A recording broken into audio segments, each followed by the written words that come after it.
Hello, welcome to the AppleInsider Podcast. I'm William Gallagher. Our sponsor this week is Masterclass, an absolute favourite of mine. More about that later.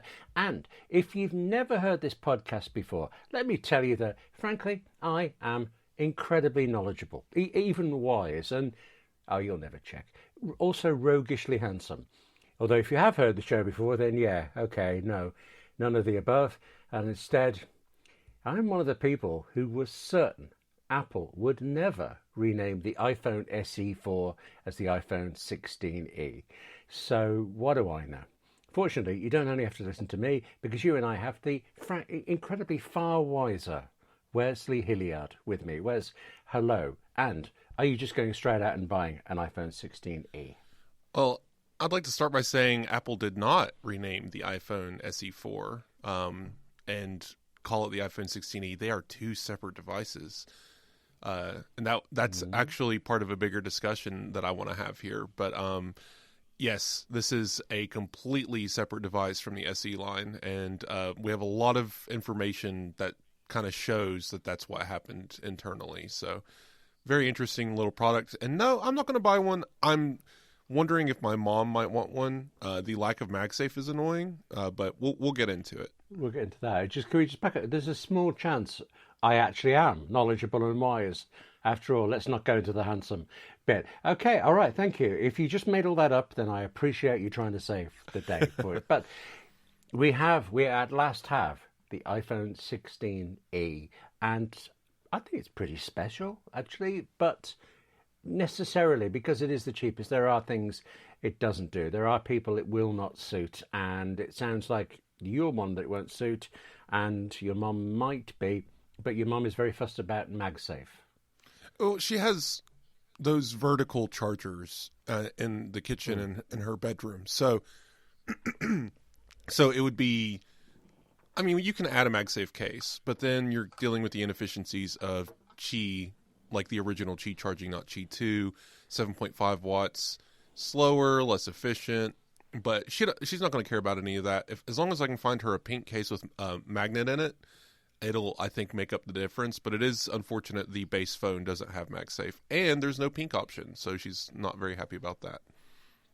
I was curious that there were only two colours this time, because the Pro iPhones barely get any colours at all, but all the others seem to get loads, and in this case, no. But it actually felt to me during the presentation, as Apple had slapped their forehead and said, people put cases on anyway. So they actually said, so you can have colour cases to make them more personal and things, which makes me think we're never going to get colourful iPhones ever again. And I think that's a shame.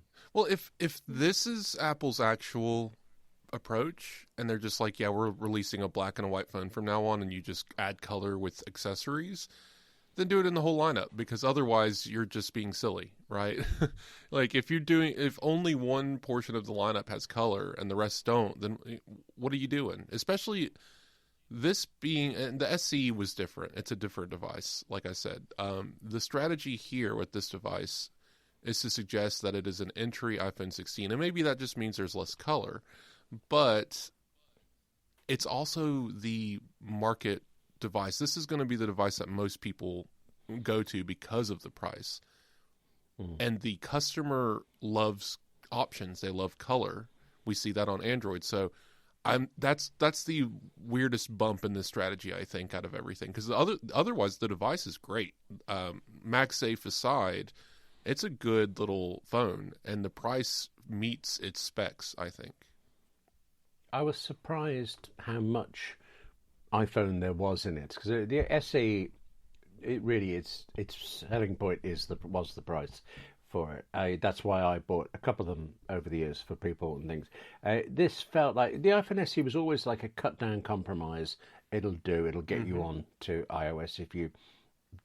I was going to say, if you don't know any better. I think a worry I have with iPhone and Android is that until you're using it, you don't really know what you've got. So why would you know that you might want to spend X hundreds of dollars more? And iPhone SE was a gateway drug, that's the phrase, into the rest of this. Whereas this, it genuinely does feel like more part of the regular family. Enough so that I am wondering, will we get an iPhone 17e, and if we do, will it be? It surely won't be in September. We're practically there. No, ish. Yeah. So next year? Yes. Okay. So let's start from the top down. So first off, leading into this for the last 3 years, we've had rumors about what the next iPhone SE would be because we got the third generation in 2022. Yeah.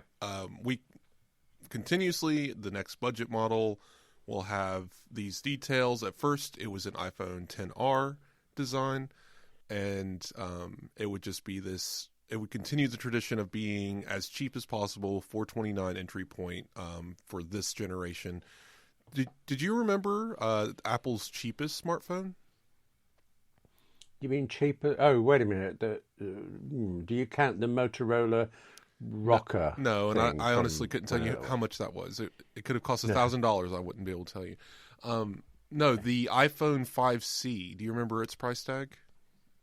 Oh, the 5C, grief, the colourful ones. No, I don't. $200. Really? Mm-hmm. That's a bargain and a half. Yeah. Well, so I did a lot of digging yesterday, just kind of getting into this because I'm making the argument, and you can read the article, that this is not an iPhone SE. So the iPhone 5C was, I'm sure, we all have pretty short memories in the tech space for some reason, but I do remember before the iPhone 5C, all the pundits saying Apple would never introduce a sub $400 smartphone. They don't need to compete in that space. And then here's the iPhone 5C at $200. It was awesome. It did not sell. It was made of plastic. People kind of disregarded it. That was the more snooty. I know people are still snooty about iPhone, but people were especially snooty about iPhone at the time. And we're just saying, oh, iPhones can't be made of plastic. What is this, an Android phone? And ultimately, it kind of flopped. Apple never released an iPhone 6C or anything. It just stayed in the lineup until 2015 and got discontinued. Then in 2016, Apple released a new budget phone, but the new budget phone was twice the price. The iPhone SE started at $399, and it looked like an iPhone 5S. So it was an interesting leap from budget to budget, and we just adapted. We were like, you know what? Yeah, this is more expensive, but it's still the entry model. And then the very next year in 2017, Apple introduced their first $1,000 smartphone to make that entry model look all the sweeter at $400. It all made sense, right? And then it, of course, creeped up to $429. But that price point in the SE line kind of stuck. Around $400, it's always the older model. Once we got the second generation, we went to the iPhone 8 design. It got updated with a new chipset later. It always was the old phone. It never made it to the iPhone 10 style. But the problem is the iPhone 10 style is that $1,000 class phone. And the SE is not a $1,000 class phone. So Apple was already in a bit of a pickle. Then add in Apple Intelligence, overcomplicating things. They could not release an iPhone without Apple Intelligence in 2025. It would have been disastrous. So no one would buy it because, as weird as it is a selling point. So in 2023, in January, we got a message from Ming-Chi Kuo saying, hey, Apple has canceled the iPhone SE4. Do you remember that? Oh, yes. It was off, it was on, then it was an engineering test. I did not connect the dots there. You think it genuinely was cancelled at that point? That's so interesting. I think the iPhone XR version was in production, but if you look at the timeline, Ming-Chi Kuo says, hey, it's over. And then in February, he says it's back into a test bed for Apple's new modem. And in, I believe, June, maybe August of 2023, the rumors changed. It became, this is an iPhone 14-like device. Everyone still called it the iPhone SE because we didn't have any other name for it, but it was understood. The very next rumor was iPhone 14 design, notch, single rear 48 megapixel camera, USB-C action button, OLED display. All of these things were known that early on. It was ready to go, except for that modem. And so they continued working out the details. And then suddenly, sometime at the end of in 2023, they realized AI is very important. So they delayed it a bit more because I think that if For all intents and purposes, I think the iPhone SE 4, or now the iPhone 16e, as we understand it, because the 4 was canceled, the 16e should have been the 15e and should have launched probably at the end of 2024 or at the end of 2023 or early 2024 in that time frame, on the 15 lineup with a modem and all of that. Didn't happen because Apple realized Apple Intelligence is very important, and they couldn't release this device without supporting it. Became a whole deal, got pushed back to 2025. So paying attention to how the rumors worked, that's kind of the timeline we were on. We don't know why it got pushed back and moved around, but it seems like this is what happened. And here we are now with iPhone 16e, all of these specs, plus the A18, so it can have Apple Intelligence, and Apple's C1 chipset. And it is a distinctly different device from the iPhone SE4. I feel wise again. Thank you. Just sorry, I need to pick apart things there. One is rumors making sense in retrospect is really rare, isn't it? It used to be just they were right or they were wrong, but that chain kind of makes sense. There's a couple of tidbits in the rumor cycle. So first, Mac Rumors had an internal leak from Apple or someone. We don't know who it was, just an anonymous leak, probably, but it seems to be some supply chain or something. They had all the details in that leak. That early leak about the iPhone 14 style device is this phone, and they had that in 2023, so that's interesting. But also, Mark Gurman called it the iPhone SE4 all the way up until Tim Cook tweeted saying it's a new member of the iPhone family, which made him second guess the name. Yeah. The only people who called it the iPhone 16e were this pair of very unreliable leakers. And I want to call this out because it's important. We have a rumor scoring system, and we actually called their iPhone 16e name BS because they're not good leakers. They're both, so Instant Digital, or whatever he's going by now, tends to be okay. They're good at digging up very small tidbits of information from very obscure sources, and they might actually have an internal source from time to time. It's hard to verify that one, and they have been very hit and miss. A good one here, a bad one there, back and forth constantly. So their trustworthiness level is medium to low. Whereas Majin Buu, the other one's saying the iPhone 16 name, who might have been saying it just because Instant Digital said it, by the way, tends to be a copycat, gets a lot of things wrong, outlandish, random stuff in their posts. 1 out of 10 maybe close to being correct, but always has some weird thing about it. Both of these agreed on the iPhone 16e name, and no one else said anything about it. So, of course, using our understanding, if this was an iPhone SE as we understood it, calling it an iPhone 16e did not make sense. So we called it a BS rumor. Had we understood that this was a completely separate device, we would have at least maybe considered it an unlikely, perhaps even likely rumor. But at the time, we still considered this the every 3 years budget entry model. Why would Apple call it an iPhone 16? But it was interesting that name got out at all. So, yes, it was. I completely. You said earlier about that Apple couldn't release an iPhone now that doesn't support Apple Intelligence, and I completely agree that you can't confuse the marketplace like that. You've got it or you haven't. I mean, I do think actually Apple is doing some confusion the way with the iPhone 16e visual intelligence is on the action button, which I quite like actually, because there isn't a camera control button. But that means it's 2 different ways to get to the same thing, and that's a bit actually un-Apple like. But other than that, yes, everything has to have Apple Intelligence now, in which case could we argue that the greatest benefit of Apple Intelligence so far is that it resulted in the iPhone 16e? It resulted in lifting the bottom up. But see, here's the thing people may have forgotten. The iPhone SE3 got the same chipset in March as the iPhones that released in September. Do you remember? It was the A15 Bionic was in the iPhone 13, and then the iPhone SE3 came out and got the A15 Bionic as well. We were all kind of surprised. We were expecting the A14 at the very most. So Apple isn't afraid of doing this with its chipset, so it's not unheard of that it got the A18 in this device. But it's also, it's bend, by the way. It's a bend chip, but that's fine. It increases yields. It means it's cheaper to make. Also, it's 8 gigs of RAM, which is something Apple would not have done if it was an iPhone SE4 and did not care about Apple Intelligence, but it needs that 8 gigs of RAM. The camera sensor is the older sensor model, which is why there's some limitations on the camera, but it does have the 48 megapixel capture. So it's a lot of interesting little backs and forths. Apple's modem is a lot to talk about here. We can get into that, but everything else is pretty much same. Face ID in the notch, action button, as you said, USB-C port, and the lack of MagSafe is probably the oddest one at all.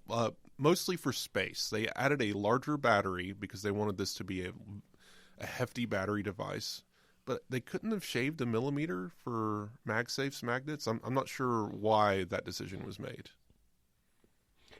Just to give one line to the bin thing, as I understand it, a bin chip is they didn't work, and rather than chuck them away, Apple bunged them into a slower device. Is that a fair summary? Yes. So the yields for the iPhone 16 require so many GPU cores, and in this case, the die doesn't need as many for the iPhone 16e, so it means the yields can go up if it's, right. So they're able to use more. It saves on waste, it saves on reproduction, and it goes into the lower price model because of the savings. But yes, essentially you're cutting out a core to save a few bucks and increase yields. It does seem to me that the iPhone 16e had to have less than the iPhone 16, or there's no point in existing. A MagSafe seemed like a reasonably big thing to take out, but not necessarily a very understood one. You know what MagSafe is if you've got it and you've used it, but I don't know that it doesn't sing out as a great selling phrase to anybody else. It's a poor consumer choice in a lot of ways. Because Qi 2 is taking off, Android is now able to take advantage of MagSafe. It's spreading wider. People are learning about it more. This might have been the actual worst time to introduce a phone without MagSafe, because people are going to upgrade from an iPhone 12 and have a car charger in their car and a bedside charger that is a vertical stand so they can use standby mode, because that feature was advertised. And they're going to bring home their new phone and find out it doesn't attach, because it's not advertised that it doesn't have MagSafe. You just go and buy the new cheap iPhone, assuming they all have it, because they always have, except for the SE didn't. It predated MagSafe. And then this new model, the 16e, maybe because of that trend. I'm just not sure what Apple's decision making here was, other than maximize battery space. But at the very least, we do know that it's okay to add a MagSafe sticker or case and still utilize those chargers. You'll just be charging at a much slower rate. You said there about standby mode and the iPhone 12. I believe that standby officially works with the 12, but since the 12 doesn't have an always-on display, it works for like 30 seconds and then goes off again. So I think that's functionally worthless. But the car charging point is definitely true. I had not thought of that. It's standby's fine for those types of devices, because all you do is reach up and tap, or you can still use your assistant by talking out to it. You're basically creating a little hub with information. The notifications will still come in and light up your phone, but in the standby style. So there's some utility there. Yes, you don't get the always-on clock and calendar or whatever widgets, but there's still something happening with that device that there's some utility. But the biggest takeaway here is no MagSafe attachments, no MagSafe wallet, right? So the people who are heavily invested in this ecosystem might need to rethink their purchase, or understand going in that they're going to need to buy a MagSafe compatible case, which Apple is not selling for this device. So there was a point during the video presentation when they were saying how much faster the new model is, and you saw they were comparing it to the iPhone 11, and I just took it for granted that they'd basically gone as far back as they could to get a really big faster percentage number. But then you look at what the trading deals are that Apple itself is promoting, and it looks to me as if it's pretty clear Apple is targeting iPhone 11 and iPhone 12 users. I mean, if you're an iPhone 12 user, I'm not sure that Apple does this all the time, but Apple talked about its own trade-in values, and then it promoted carrier ones, including some carrier trade-in where you basically got the iPhone 16e for free when you traded in an iPhone 12. They do this. Yeah, They did this before when they were promoting their new bi-monthly, iPhone program. They're trying to emphasize the fact: don't worry about the price. Look at how much it is if you bring your phone. Yes, going all the way back to iPhone 11 makes sense, but I'm going to make the argument you can honestly get it. It's a pretty good upgrade all the way up to the iPhone 15 base model, because that A18 processor is not only Apple Intelligence, but you're getting much better gaming and a much longer battery life, and that 48 megapixel camera. There's a lot of big steps from even an iPhone 14. 15, maybe if you really want Apple Intelligence or you're worried about gaming, it's a new enough device you might want to keep it another year. But I would argue 14, make the jump, right? You're getting a lot of big changes from the 14, especially with USB-C. Go back a little further. My mother's on iPhone 13, and that's a huge jump. Again, we'd have to consider how to handle the MagSafe issue, but otherwise, this is an excellent device. It just lacks color. Doesn't have Wave 5G, which doesn't matter. I unless you live in a football stadium, it doesn't matter.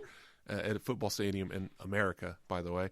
I was going to say that. To this day, nobody outside the US has got Wave 5G. No one in on the an US, iPhone, no one in the US has Wave 5G, and I understand. I'm saying no one. Yes, city centers like New York and Miami.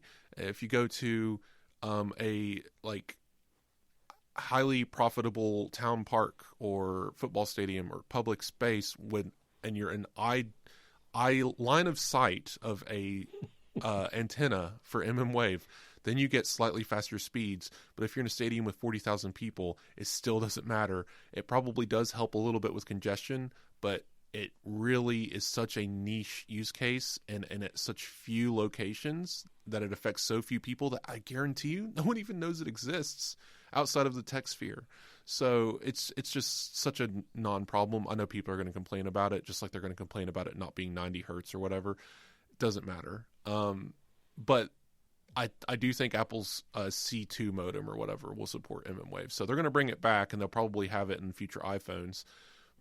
I also want to say Wi-Fi 6, not Wi-Fi 7. And there's actually a separation here. The C1 doesn't manage Wi-Fi, I believe. There's actually a separate chip for that. So we just got a rumor from Michi Quote as we record saying iPhone 17's lineup will have Apple's in-house Wi-Fi chip and run Wi-Fi 7, but it will not have the C1 on any iPhone 17 device except for the Slim or Air model will have the C1. So that's interesting. Yeah, actually, the whole thing about Wave, just to say, you're making me feel better there that I haven't missed out. So if you could also make me feel better about still not having Apple Card, that'd be a help. Try to slip that in somewhere. I really like my Apple Card. Yeah. One last missing thing. Right. No ultra wideband, which I think is a miss. I understand it's a price saving thing, but the AirTag is very inexpensive, very popular, and you can still use AirTag with Find My without ultra wideband, but that is a key feature of the AirTag. So just odd that that's missing. I understand the price things, but again, this gets back to MagSafe. This is a consumer product. You should be giving it the consumer-based features. Sacrifice something else. Maybe it didn't need that 48 megapixel camera, and we could have gotten the and used 12 megapixels, which is plenty for most people, because it's being bent anyway to 12 megapixels when you shoot it, or 24 megapixels, I guess, when you're shooting an image. But people need MagSafe. People need the ultra wideband. I think it's just an interesting decision chain here from Apple. You mentioned price and we've talked about trade-in values and things. I just wanted to ask you a question. I have an iPhone 16 Pro Max. Can you guess how much money Apple would give me in trade-in for that if I wanted to buy an iPhone 16e? $450. No, absolutely nothing. you actually can't trade in the Pro Max. Oh, right.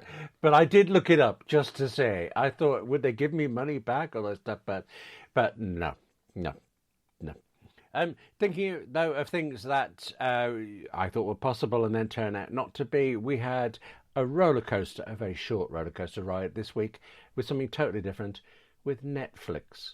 I wrote the story about this. Netflix was finally on board with Apple, and then it was, no, we're not. Was it that we were kidding, or that we just, we lent on the wrong button? They claim it's an accident. So this is actually one of those weird things where we record and the story happens like the minute we hang up. So this was last Thursday, right? And so I wanted to bring it up here because it's interesting, and I want to clarify what's happening here. This wasn't an accident, okay? You don't accidentally add this entire ecosystem to your service. So they're obviously preparing for something. Some intern launched a internal beta publicly or something, and oops, it's the cat's out of the bag.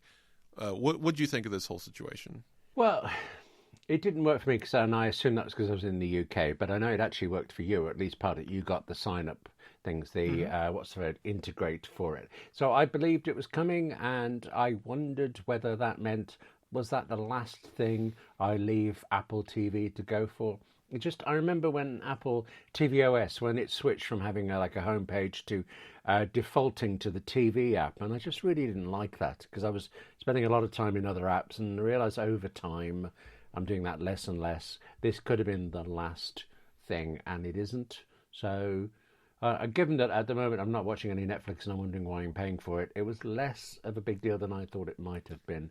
But I think you were keen, aren't you? Most people were keen on this. I mean, Netflix is the most popular streaming service on the planet. I currently don't subscribe to almost anything. I think my only subscriptions are Apple TV Plus, Crunchyroll, and Max. But so Netflix, though, it's one of the big reasons why I don't subscribe to Netflix is because there's nothing there that I care about. There's maybe 4 shows that I watch, and half of them are done or canceled, and the other ones are on hiatus. So I'm not one of those people who's going to go on Netflix and be like, let's watch this random thing they made. No, I don't care. Like, it's all mostly subpar garbage, and I just don't have time for that. So I'm not paying for it right now. But it did intrigue me because one of the reasons why I hate having Netflix when I do subscribe to it is it's a silo. I forget what I'm watching. I don't open the app, and when you do, you can never find what you want to watch because the UI is designed to trap you. Netflix is basically a streaming version of a casino, kind of like you're just forced to scroll through a bunch of garbage. So just in case you see Adam Sandler and you're like, oh, I should watch every Adam Sandler movie ever made on Netflix. I guess that works on people. They designed this app for a reason that way. But anyway, garbage app interface and ecosystem of their native, what is it called? Their stuff, their exclusive content is just not where it was. I remember when it was BoJack Horseman and Stranger Things and all these things were airing at the same time, and it felt like, wow, Netflix really has it going on. And then it's all kind of just bad garbage now. They went too far the wrong direction. Anyway, enough on Netflix. All I'm saying is one of the reasons why I didn't like Netflix when I do have it is it did not appear in the Apple TV app. And I think that it would entice me in the future when I'm considering, I need something new to watch. Hey, let's go watch this Netflix thing. It'll make that decision easier by knowing it'll appear in the TV app. Well, on the one hand, to back up the fact that there's no way this was a chance piece of coding that happened to say about, and also to go against the UI thing, I don't think we necessarily appreciate how difficult it is to do a streaming app like this, because you obviously prefer Apple TV Plus, or excuse me, the Apple TV app, but over the years, I've had irritations with that, like the thing of which episode to watch next. If I've just watched episode 3, it would sometimes recommend episode 1 as being the next one. And I can't fathom why that would happen. Sometimes, just occasionally, the metadata is wrong. So if there are 2 shows with the same title, you'll get image and details for the wrong thing. And again, it hasn't happened in a long time, but it's tough to do this sort of stuff. Apple TV has a legacy issue with iTunes and television yeah. content specifically, where seasons are not displayed correctly, and because there's different ways to buy seasons, like you can buy season 1 or the complete series package. You can end up owning season 1 and the complete series of something because of how iTunes is orchestrated. And then when you try to watch it up next, it gets confused as to which one you're supposed to watch. Then you have to go open a Mac, go to iTunes, and hide the purchase that you don't want to view because you can't do that on iPad for some reason. So a lot of weird legacy stuff there. So I agree with you. There's some interface issues, but Netflix is specifically built to be pro stay here as long as you can, casino style, pump you full of oxygen, spend as much time here. Not money, because time in Netflix's case is money. So they want you to spend as much time there as possible, scrolling through everything, seeing what they have, just in case you might, get attracted to something new. It's user hostile garbage versus, at least with the Apple TV app and maybe some other streaming services, it's designed to present the stuff that matters up front, and then you go searching if you want to. And that's how user interface should be. I'm going to sound like I'm disagreeing, and actually I do agree, but this is an irresistible challenge. Purely selfish here. I was looking for a TV series to buy through Apple TV the other day, and unless it happened to be in the top 10 charts, I could not get through. There's a serious for problem. something, and then it's difficult. Whereas one of the things I actually, we were talking last week about merging accounts, Apple accounts, and one of the reasons I have 2 iTunes accounts from back in the day is that one's an American one, and in the American version of iTunes, every September you would get 20 or more free first episodes, the pilots of new shows, and for some reason rights issues, the UK never had anything free. So I have hundreds of free episodes of these things, and then I've waited for them to come to the UK, and I've bought the series in some cases, and I miss those days. But I grant you that's before Apple TV Plus started, so the world has changed. Two quick things, and we can move past Netflix. But first, because I wanted to mention why this isn't an accident and where it's going. But as far as Apple goes, the Apple TV app has been weird lately. I agree with you. Finding TV series ever since the TV and movies apps on Apple TV went away, ever since iTunes went away, there's no TV series button anywhere in the interface. There's no movies category and TVs category. You can go to genres, or you can search by name for what you're looking for. But or you can go see a top chart or top sales chart, and that's about it. And that's one of the only big frustrations right now I have with the TV app is I cannot find TV series outside of knowing what I'm looking for and then searching for it. And I'm constantly searching for things that I want to buy because I want to own an exclusive bit from a streaming service. Netflix, for example, just, let me buy BoJack Horseman. I will pay whatever amount of money you want me to pay. $50 a season? I'll figure it out. Just let me buy BoJack Horseman, and these other shows on Netflix that I enjoy. Or same thing with Amazon. Like there's 3 shows on Amazon that I want to watch ever. I could care less about Prime's existence. So, Disney sells everything they make. Hulu, they don't seem afraid of it. Why? What's going on, Netflix? You afraid of my money? But because it's not like you're losing me as a customer. I'm not going to pay you anyway. But moving past that, well, I just want to throw in that Disney also cancels shows before the paint's dry and locks them away so that nobody can ever do it, and nobody gets the royalties who worked on it. But that's another thing, and I'm going into rant mode, so pull it back, rescue me. This episode is brought to you by Masterclass. Whatever field you work in now, and actually I think more importantly, whatever field you want to work in, Masterclass has the most exceptional people teaching you what you need to know. I mean, I'm a writer. I can only imagine how much I would learn from, say, Aaron Sorkin. That's if I could afford him. That's if he does any teaching. That's if I could even get in touch with the man. Masterclass did. Aaron Sorkin has made hours of videos for us in Masterclass, and so has Margaret Atwood, Walter Mosley, Shonda Rhimes. In all, last time I counted, because it does keep going up, 35 of the world's greatest living writers are right here on Masterclass. Plus, I might be obsessed with working through the great writers on Masterclass, but there's also technology topics, including ones covered by leading generative AI experts. There's science, music, and ex-CIA agents bringing us declassified intelligence techniques to help us navigate the minefields of everyday life. And I can tell you, it's not like these experts are they're online at masterclass.com. It's like they're there with you. These must be videos watched by thousands or hundreds of thousands, but it feels like it is solely for you. Just you and someone you admire, someone you would like to be. Writers, artists, sports people, chefs, scientists, actors. There are over 200 people teaching what you want to know. And you get the lot for $10 a month. $10 a month.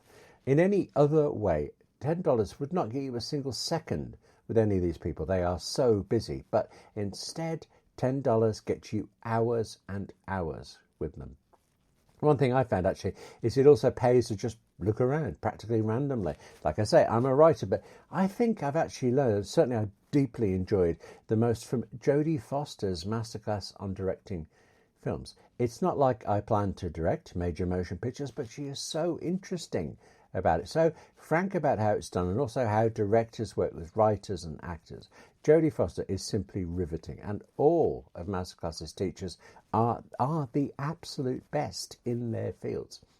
I think you've gathered I like this, and right now our listeners get an additional 15% off any annual membership at masterclass.com/AppleInsider15. That's 15% off at masterclass.com/AppleInsider15. I'm going to push this at you one more time. I like it so much. Masterclass.com/AppleInsider15. And thanks to Masterclass for supporting the Apple Insider Podcast. You were going to go on to, I think because we're talking TV, are you thinking Ted Lasso at all? Not a Netflix show, obviously. Real quick, because we keep dancing around, I want to mention it before we move on. This wasn't an accident. Clearly, so we've heard from some developers that need to create this entitlement for adding the channel functionality or app functionality to Apple TV. It is not like a line of code. It is not a button in Xcode. You have to do it. You have to make your catalog ready for it.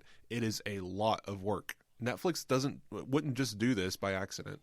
There's likely a future, who knows when, where Netflix will ultimately integrate with the Apple TV. It already integrates with things like Amazon's things and Roku's things, so there's no reason why not, and it's good for Netflix to do this. So yeah, I think this was an accident. I do think it is eventually coming. We just don't know when, so don't think it's going to be next week or anything, but they're clearly testing it out. You can still find, I want to say, Stranger Things and Big Mouth and a couple of other Netflix series in the Apple TV app, but they don't let you add it to Up Next. They only link you out to the Netflix app. So I didn't know that. Yeah, right. They've been there for a while. I've been keeping an eye on this. I've been able to find Stranger Things in the Apple TV app for months, but it's always just been open to Netflix. And then suddenly you could click the plus button. It appears in Up Next, and it says, "Would you like to link Netflix to your account?" I said yes. And then it did not show up in the app listings. So clearly there was something broken, and then it got removed minutes later. And then everything I added to Up Next from Netflix was gone. So anyway, Ted Lasso. Well, actually, there's one last thing. It does occur to me that Netflix has seen there is a demand for this, because it appears, I mean, I know we're in the Apple system, so we care about what goes on Apple TV, but there was quite a furore of actually excitement that this was on. So hopefully, accident or misstep or whatever it was, they'll be encouraged to bring this soon. That's an optimistic. It's a demand similar to CarPlay. People use these things, maybe not in massive numbers. Apple TV is probably not the most popular app, but it did just launch on Android. And when people realize they can click on a show that's on HBO and it opens their HBO app for them, they're going to demand that of their other apps. And maybe the existence of Apple, I wonder if Apple TV hot links like that on Android. I don't know. But speaking of Apple TV, yes. You're probably excited by this. Ted Lasso is now losing its cred on Apple TV Plus. Well, I'm hoping the fourth season isn't a jump the shark one. It sounds like a new direction, and that's a good thing rather than trying to retread. But I read the script to the pilot episode of Ted Lasso, and I watched bits, and I just found it really clunky, and it didn't appeal to me. I mean, it had the problem that it was about. It isn't really about sport, but that's the backdrop to it, and so I was having trouble concentrating on it. I just didn't happen to like it. And whereas I do like Severance, but I am so far behind on this, so I'm obviously not riveted to it. But it's more my kind of thing, yes. And this week it won. It has become the most watched show in the world ever, or something like that. Slight exaggeration. Apple clarified that January to February, Severance was basically became their most watched program ever on Apple TV. Doesn't mean anything without metrics, but Nielsen ratings seem to suggest that people are actively talking about this. Humans in the real world, outside of this podcast and our website, are talking about Severance, and that's always a good sign. So clearly there's something here. I'm really enjoying it. I'm definitely watching it the minute it comes out on a Thursday night because I do not want to get spoiled. This is a very spoiler heavy show. People are calling it a water cooler show, which I think is true. It's very good. And honestly, Apple needs 10 more of these. But let's not get ahead of ourselves. What do you think about, so we talked about last week the Android TV thing, and weirdly enough, we talked about Apple Books in that segment, if you remember. Oh, yes. We were a slight difference of opinion. You felt that it would be easy to move that onto Android, and I thought publishing deals would probably be stopping it. Maybe, yes. But things have moved on, haven't they? With Google, what's it called? Not Google Books. Google Play, their silly name. Google Play. Yeah. Yeah, I'm glad you said that. I always found the Google Play Store, well, because I'm not a gamer, it would never occur to me to go into the Google Play Store, and yet that's where all the apps that I would use would be. But yes, Google Play Books kind of thing. Do you know there was a series in Britain called Cheggers Plays Pop that suddenly pops into my head? Obscure reference. You have to be in the right country and the right age to remember it. I'll shut up now. It's a reference to. It's a historical thing, you're saying. No, Google Play is just an old name. It's like iTunes.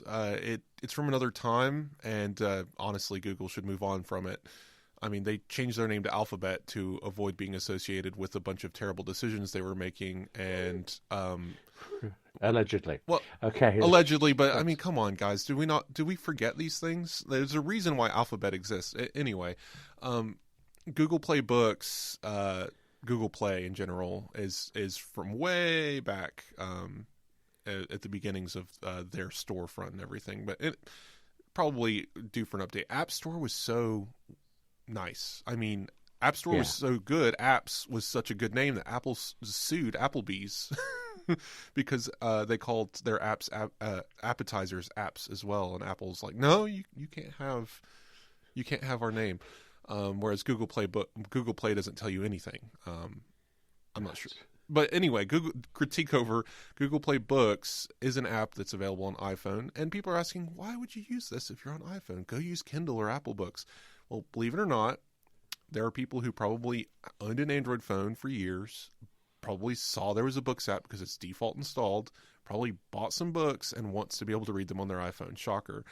But what's nice is now you can open that app, see what you've purchased, which was always the case, but now you can go to the storefront, search for a book, and see a link. You tap it, it opens a web browser and lets you, if you're either sign in or stay signed in, to your Google Play and use your Google Play account and signed in credit card to purchase that book, go back to the app, and it's now in the app. No in-app purchase, no paying Apple 30% commission. Okay. I just hesitated there at the end. You heard me hesitate. They're not paying Apple 30%. Amazon gets around not paying Apple 30%, but I'm not sure. Because you go to buy things and it says this app doesn't support buying until you schlep off to your Mac to do it, which does seem a pain. Well, as I'm so used to it now, I forgot that it was a pain. And it's all to keep the 30% to themselves. I mean, publishing margins are so small, you can understand it. I'd prefer it if some of that money went to the writers, right. But that's another story. So this isn't for user convenience. This is for Google's bottom line. doesn't sound surprising now I've said it aloud. It's user-friendly, too. I mean, Apple's anti-steering practices have been kind of a pain in the butt for certain apps. And the curiosity is why now? And the Reader app entitlement came about in 2022 because of a Japanese lawsuit. And it all worked out. Got Reader apps. Amazon applied for it immediately. We got a couple other things. Google waited. And I think what's happened here, especially for this app, is they maybe wanted to see if Apple would ultimately appeal and win the Epic Games lawsuit. And finally, the Supreme Court said, no, we're not going to do anything else with this. Fix your not antitrust, but anti-steering nonsense. So Apple has to do that now. And I think that was Google's cue to say, okay, let's do it. I mean, they could have done it 3 years ago, but whatever. So good for you, the handful of people who own iPhones and use Google Play Books. I hope that, though, that this is a sign that more apps will take advantage of this entitlement going forward. And of course, Tim Sweeney on Twitter said how terrible this is, antitrust, anti-consumer, yada, yada, whatever he usually says about these types of deals. So, yeah. Yes. I think he has a text expander snippet that just puts in, it's about the Apple Store, it's about iTunes or whatever, but otherwise the rant is the same. But speaking of books, just watch how carefully I segue this here. I found out last night, I was looking through something, I've read about 15 books so far this year, and I'm pretty sure I read at least most of them, at least 13 of them, on my iPad and my iPhone. As an Apple Vision Pro user, do you ever read a book in your headset? Oh, no, that would be awful. I read on my iPad mini mostly. Right. There is Apple Books available even on Apple Vision Pro? It is available, and it is an iPad app. Right. So you wouldn't rush to it? It's then. just not... I mean, it would be good for references, like reference material if you downloaded educational material to reference while you're writing something. But otherwise, no, I'm not going to read fiction inside of the Apple Vision Pro. That would be interesting. Maybe Apple needs to make a Vision Pro Books app that lets you have immersive environments from your favorite books while you read. Well, this is really why I bring it up, because as I understand it, and again, this because you are a user, you're going to know this more than me, there is more immersive content coming, isn't there? But I don't know how. It's somehow using Apple Intelligence, which sounds like it's just going to make stuff up. No, this was two stories fused together. So first story is Apple's going to come out with its own app that kind of brings user content. I'm not sure, but it's going to be focused on letting users access available spatial recorded video, panoramas, 3D shot photos within an app. There are third-party apps that do this, so this is, but it's also a clear feature of Vision Pro. It's just going to open it up to indie creators, stuff like that. If you're a indie filmmaker and you want to shoot with your iPhone to make a spatial art piece and then put it out there, this would be the place that it would go, and users could go view it on Vision Pro. I don't know that there's going to be a commerce unit to it, probably not, but all we know is that this is going to be specialized store or collection of available spatial videos and apps from Apple and other companies. So some sort of little storefront focused on spatial content. So we'll see how that turns out. That's not really the interesting part of this news. The biggest part is, and we've known this all along, I don't want anyone to say otherwise, because I've been saying it since literally the day of the announcement, Apple Intelligence is coming to Apple Vision Pro. I don't know where people got the idea that Apple Vision Pro was just going to be a miss, that we were going to have to wait for an M5 chip, or Apple forgot that it existed and wasn't going to put Apple Intelligence in it. They said, I don't know if it was after the event, it was one of those interviews, yeah, we just ran out of time. It's coming to the product. We just didn't get there at launch. We need to focus on the bigger things like iPhone, Mac, and iPad. Vision Pro is still early. It's going to get it eventually. Well, we've reached eventually. I think it's going to come with 18.4 is seemingly the case. Around April is the timeline. So this is interesting. Last week, I'd actually forgotten this, but last week the story was that we were about to get a whole series of small announcements from Apple, plus we thought the iPhone SE 4. And I was sure that Apple Vision Pro was supposed to be one of the small announcements, and there was talk of developer creative sessions and things, but what you've just said is a rumor, isn't it? We haven't actually had confirmation from Apple, have we? No, but the Apple Vision Pro Friday announcement, that's a good question because it came and went. It did exist, but it was such a non-announcement. I believe it was one of those. I'm going to see if I don't even think it was in the newsroom. I think this was. Oh, that's what it was. It was never an announcement. It was never going to be a public thing. Apple had, backroom kind of discussions with developers for getting ready for creating more types of spatial content. That's what happened. And, I see.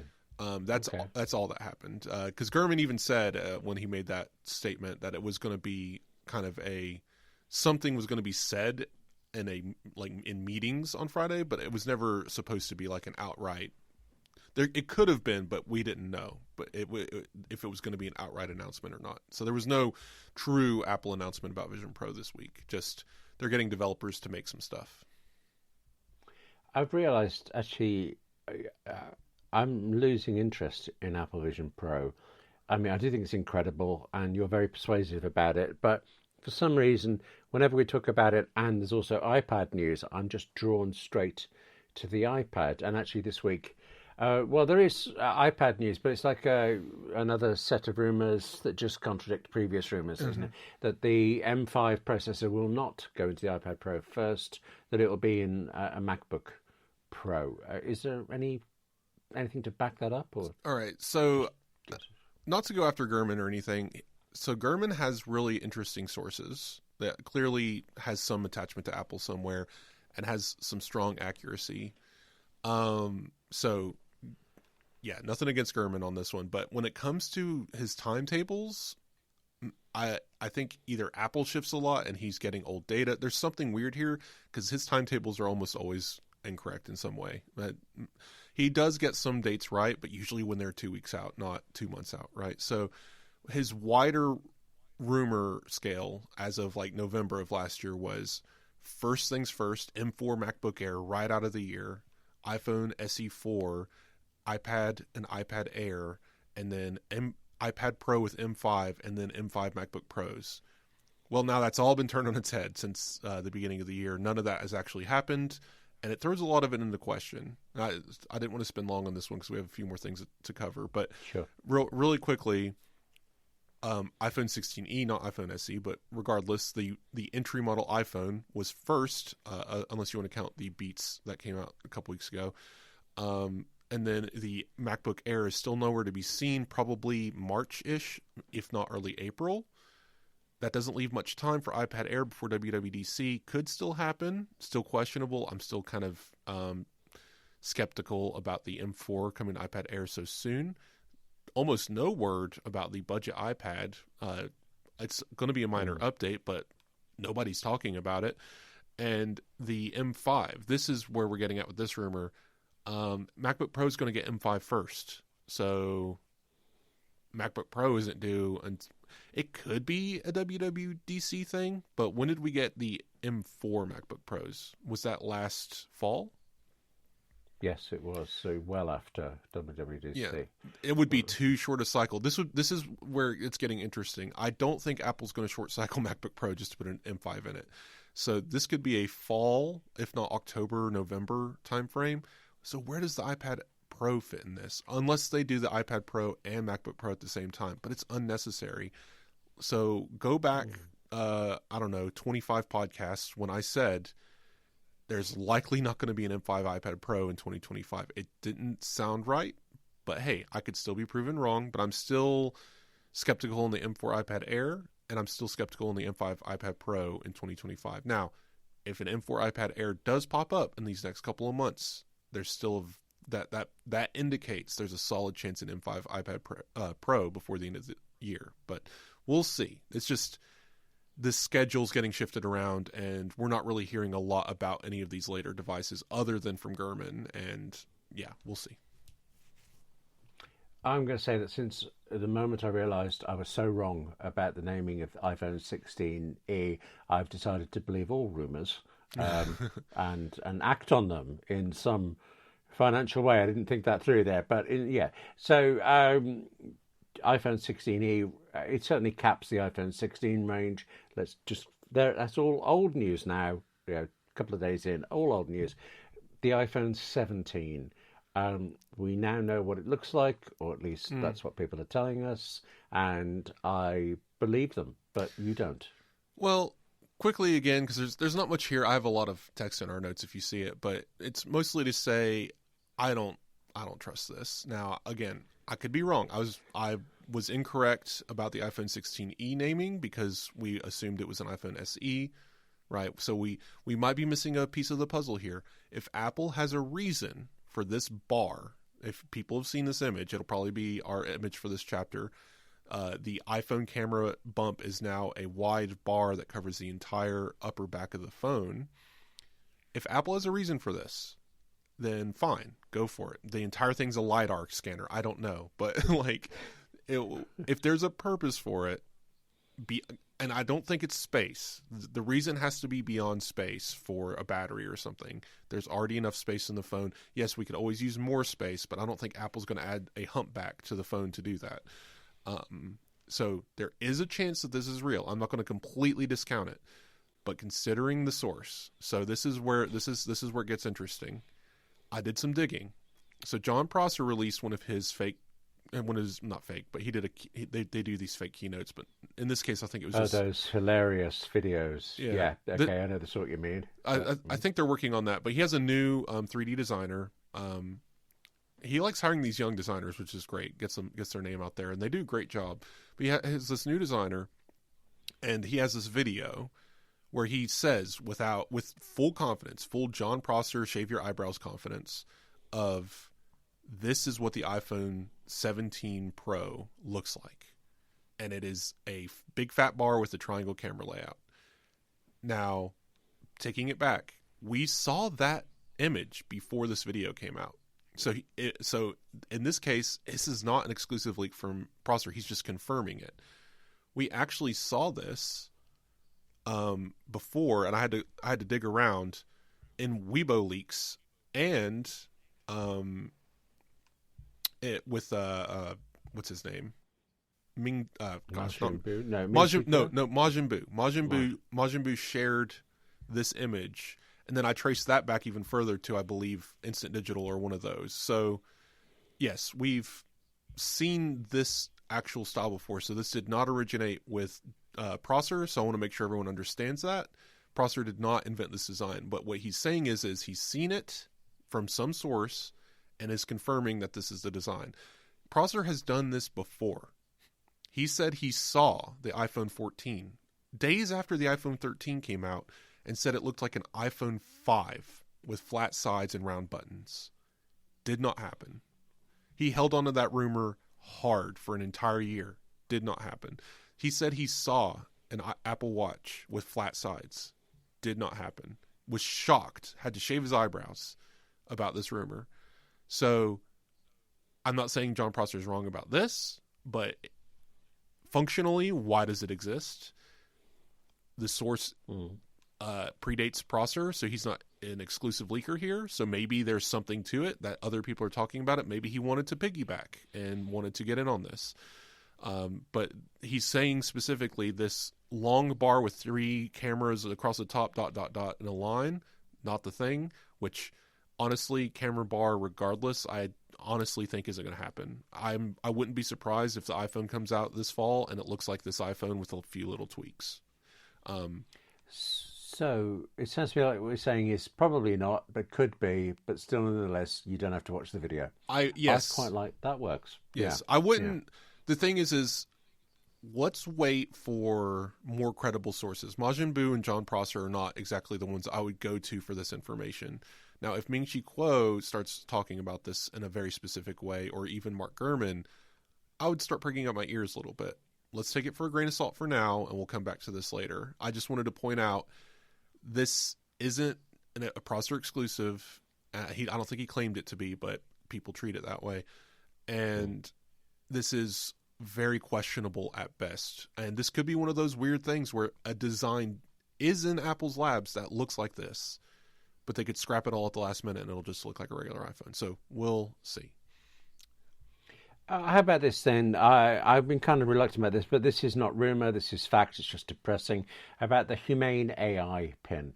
Um, it launched after many, many years of enormous secrecy by ex-Apple people. It had some problems, shall we say, and now it is actually dead.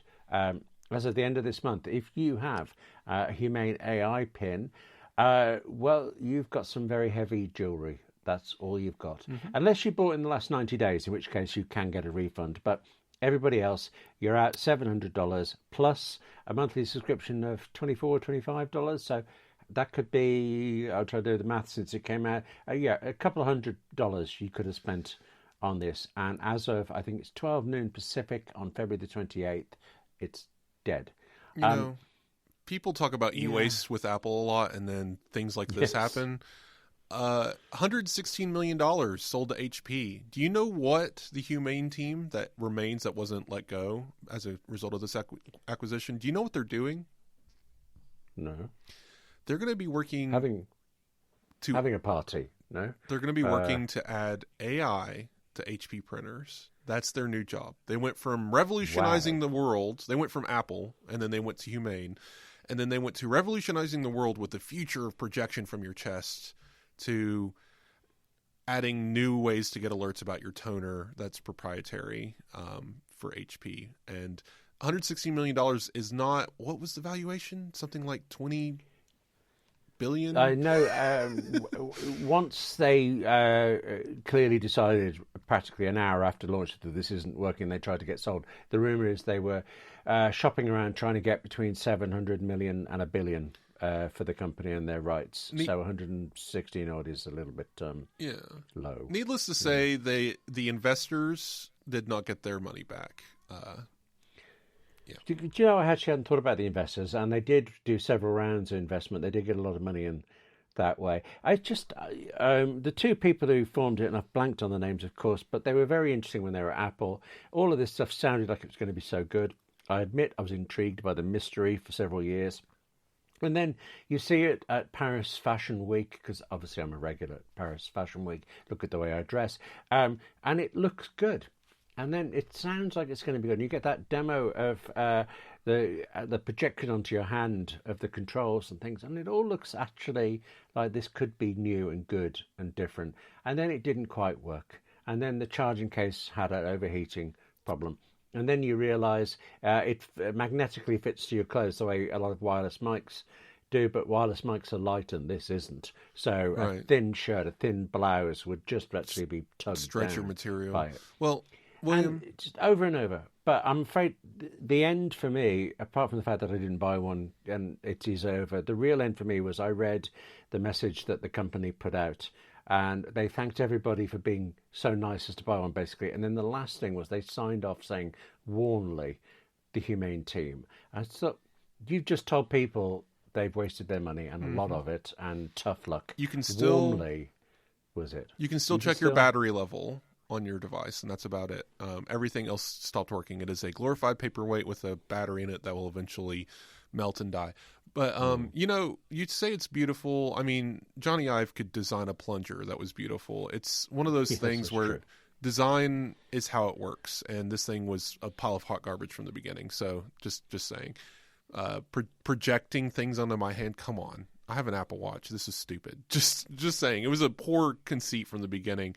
I'm glad they had their fun. I hope these engineers go and make beautiful, great things because they're good at it. I hope the people who got bought by HP maybe get out if they don't want to be there. But nothing against the people, but the concept was just flawed from the start. And I hope all AI devices die because AI is software. It is not hardware. Anyone heard anything about the Rabbit anytime recently? Oh, no, but it's still on sale because I did check this week. If you can be bothered to look for it, you can still buy one. I just don't know why. I've got to correct you about the software and hardware thing of AI is software, yes, but there's the Alan Kay quote, isn't there? Anybody who's serious about software should design their own hardware. And that really sums up how Apple has done so incredibly well. Exactly. I mean, that's the thing. the companies that are managing AI already exist, and entering the space is going to be hard. That's a whole anti-competitive discussion, but also just money. I mean, speaking of, we can get into this, but I'll just say it here first. This is the warning bell toll. Elon Musk spent $200 billion on NVIDIA GPUs and made Grok 3 slightly better. Just saying, like, this is a very hard space to get into. And money and time and oceans of water doesn't seem to be enough to make this stuff better. Having good software that makes it make sense and useful. And that's why I think Apple's approach to AI is so far still the most compelling out of everyone's. OpenAI has some neat stuff, but I did want to say, I know we're running a little over at this point, but I think we can spend 5-10 minutes on this end segment if you're okay with that. Well, I'm aware that there's so much going on that we are talking over. I would also like, this is your idea, I would like to introduce a segment that I really, really hope is not going to be a regular thing, but I have a feeling it might have to be, which you call Controversy Corner, or even Controversy Corner. Me in Tennessee, I would say Controversy Corner. So between us, we're mangling both of the two words. I mean, we're working as a team here. But quickly, there's no controversy this week. I don't know what you're talking about. Thanks very much for No, there isn't there? Well, yeah. So my idea here, real quick, because I want to get to the actual news.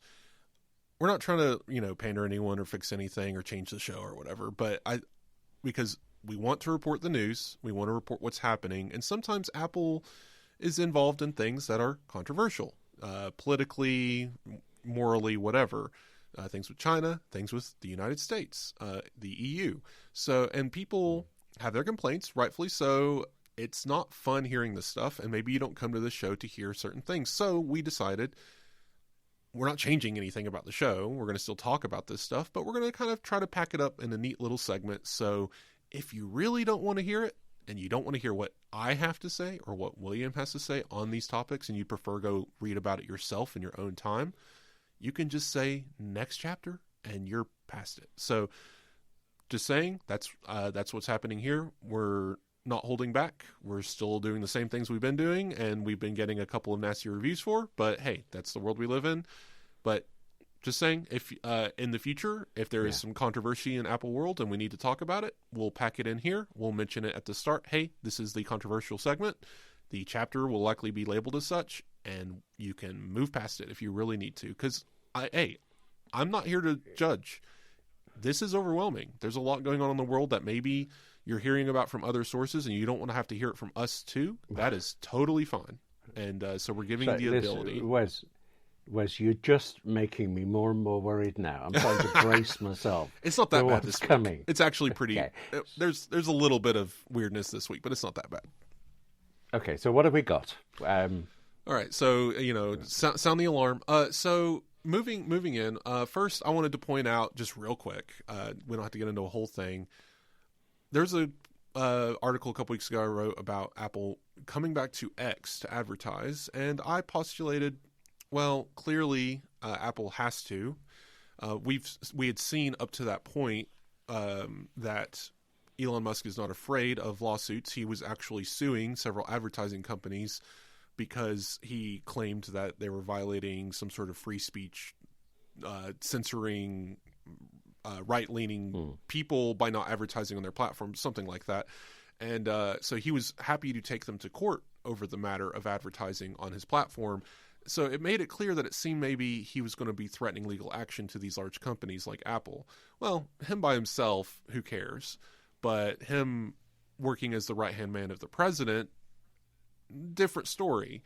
And a lot of legislatures are on their side. A lot of Republicans in Congress are calling for ending censorship of right-wing views and bringing advertising back to public platforms because not advertising is silencing and all these things. So clearly there is an angle here.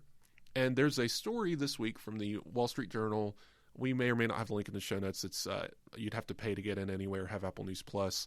But I just wanted to point this out. They mentioned exactly what I said for my own analysis, so I'm glad to have some backing from the big guys. But anyway, they were basically saying internally there's sources saying from different advertising companies that they have been coerced by Elon Musk using threat of legal action and regulation from the government if they do not bring advertising back to Twitter or back to X. So there you have it. I think there's a good chance that was part of it, or at least suggested. I'm not going to imply anything particularly because but it could have happened. And it's interesting to see that this is out there. There's probably going to be some lawsuits about it, but it's wider than Apple, of course. These are advertising firms outside of the big tech companies. But of course, if you can threaten to regulate advertising companies, you can threaten to regulate Apple for the same deal. So just wanted to point out that that's a possibility. I was enjoying the rumours far more than any of this. Any chance that's the end of Controversy Corner? Why can I not pronounce corner correctly? The end of Controversy bits, chapters. No, there's nothing more. The world is fine, isn't it, really? Quick fire on these two, and then I want to spend literally 5 minutes on something because it's interesting. Tim Cook visited the White House as we record. He's doing his thing. He's CEO of the most profitable company in the United States. It is literally in Tim Cook's playbook. This is how you handle Donald Trump in face meetings. It's likely a discussion of tariffs and how they're affecting Apple and the potential of having to increase prices by 9 or 10% to make up the difference. So iPhones are pretty expensive. That iPhone 16e is already $600. Do we really want to see them get more expensive? What does Apple have to do beyond naming the Gulf of Mexico something different in Apple Maps to make this administration happy? We'll see. I don't know. This meeting may go nowhere. Maybe we'll see results of it in a couple weeks. You know that the president will be talking about it later. Maybe we'll hear all about it on his social media platform of choice. Speaking of social media, TikTok, I think this happened since we were away. This is all such a weird timeline. It's back on the App Store. They got the alert from the Attorney General, Pam Bondi, the actual person in charge of the DOJ, not the President of the United States, who can say, hey, you know what? I'm not going to punish you. Here's my name in writing with the signature. Go ahead and put TikTok back on the App Store. They got it from the proper authority. Now it's back on the App Store. That's simple as that. Well, that's good. Yeah. Yes. And so the people who deleted it after the service was banned can now finally get it back after those agonizing weeks, I'm sure, for those people. And hopefully they get their user data back at the same time. That's a horrible thought. Yeah, of course they will. Oh yeah, It's an iOS app. None of that stuff went away, thankfully. And speaking of weird things with China, this is the main topic, and we went over in the main show, so we're not going to get to spend time here. But I was wondering if you saw this. So Apple is bringing Apple Intelligence to China, but do you know what concessions they're making to make this happen? Well, not specifically. I do know that it's going to be heavily censored, as pretty much everything in China seems to be, but I don't know in what way. I wanted to have this on the show because it's really important to understand, because I already see the things people are writing, and it's bad. Their takes are bad. The actual thing it's bad for the Chinese people, but outside of that, it's not.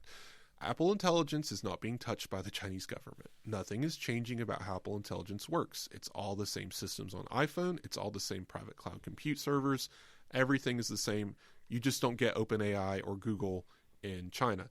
What's happened is Apple has partnered with Alibaba and the other one whose name is escaping me. Baidu. No, I think that's how you pronounce it. Yes, Baidu.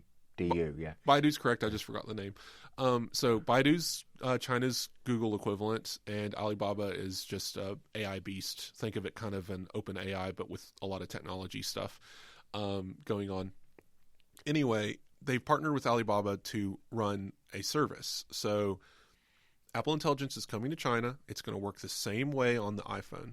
The same Apple Intelligence system is going to operate, but Alibaba will have a layer in between Apple Intelligence and the user that analyzes the output and makes sure that it aligns with the Chinese government's whatever censorship nonsense. And the stipulation is that if there is an update available to the Alibaba code, that Apple Intelligence stops working until the update is installed on the device. And if a request needs to go to a server for private cloud compute, it would have to go to a server controlled by the Chinese government. That does not mean that Apple Intelligence in the United States would be able to send your requests to a Chinese server. They would be only used for the Chinese citizens. And then, of course, Baidu is going to be powering the visual intelligence side of this. So, obviously, this is important to Apple to get Apple Intelligence to China, because AI is such a selling force that they noted in their earnings call that China was down because they could not sell iPhones with Apple Intelligence or AI, period. So they are willing to make this concession, and clearly they're doing the best they can, but it's China. If you're going to operate there, you're going to follow their laws, and thankfully they didn't compromise any of their systems. It does appear that this separate layer will be pretty separate, and people are going to take this thing apart and make sure. It's not like it's going to be unique hardware, but if you buy an iPhone in the United States and take it to China, you won't have access to Apple Intelligence, and vice versa. So okay, that makes sense. Yeah, so a shame, but I understand that. Yeah, so that's what's going on there. And is that the end of Controversy Square? Poor William this week. It's news, we got to talk about it. I know we're going. Oh, completely. I agree. I don't know. I was kind of in a good mood about the iPhone 16e, and then reality kicks in. But I have a fun one here. So we did talk about the Apple Maps changing the name of Gulf of Mexico to adhere to pressures from the Republican Party and the president. Well, if you're not happy with the name of the Gulf of Mexico, turns out MapQuest has the answer. Every other map service changed the name except for MapQuest. Funny enough, if you go to MapQuest, it is still called the Gulf of Mexico, but they also gave us a tool. We'll have the link in the show notes. You can go and name the Gulf of Mexico whatever you want on MapQuest. And I've got our own Gulf of AppleInsider. That I think that'll be the show art for this segment, just to confuse everyone until the end here. But yes, I just thought this was a clever, fun little thing. A little bit of light at the end of this dark tunnel that we're in. I like it. The roguishly handsome William Gallagher's Gulf of wherever. That I could actually do that. Okay, I like that. Wes, I know that you actually accrued some really nice reviews for us, but I'd like to save them up because we're well over time now, and just have a bask in them next time. But that is social media reviews. Can I just check with you, what's the best way now to reach you on Apple Insider, on social media, should people wish to? You can find me on Blue Sky, mostly active there. You can message me on Mastodon, and you can always email me, wes@appleinsider.com. And shout out, just because we don't read the reviews this week, I just want to say thanks to Brian, Crick, and Prairie Dog for your very kind 5-star reviews. Enjoying the show, and maybe if we find time next week, we'll read the text of those as well. But please go to Definitely. Apple Podcast app, leave us a review. Good or bad, doesn't matter. You can leave your opinion there. We're happy to read on the show, as long as you're not taking your time out of your day to personally attack us. But otherwise, thanks for listening. Thanks for all the kind words on social media and email. And always happy to do the show for you guys. Cool. I'd like to point out that you can reach me in the usual places of william@appleinsider.com on email.